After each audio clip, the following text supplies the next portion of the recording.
কালিয়া নাগের মাথায় কৃষ্ণ কেন নাচলেন বৃন্দাবনে যমুনার জলে?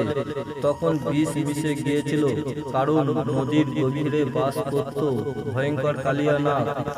তার বিষাক্ত নিঃশ্বাসে নদীর জল এতটাই বিষাক্ত হয়ে উঠেছিল যে পাখিরাও তার উপর দিয়ে উড়ে গেলে মারা পড়ত। একদিন খেলতে খেলতে কৃষ্ণের বন্ধুদের বল যমুনায় পড়ে গেল। কৃষ্ণ এক মুহূর্ত দেরি না করে সোজা নদীর গভীরে ঝাঁপ দিলেন।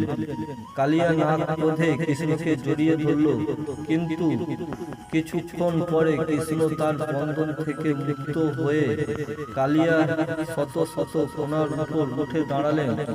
তারপর শুরু হলো আশ্চর্য নৃত্য। কৃষ্ণের প্রতিটি পদক্ষেপে কালিয়ের অহংকার ও বিষের শক্তি কমতে লাগলো। শেষে কালিয়া বুঝতে পারল এ কোনো সাধারণ বালক নন, স্বয়ং শ্রীকৃষ্ণ। কালিয়া ক্ষমা চাইল। কৃষ্ণ তাকে বলল, এই স্থান ছেড়ে চলে যাও, আর কাউকে বিষ দিয়ে কষ্ট দিও না।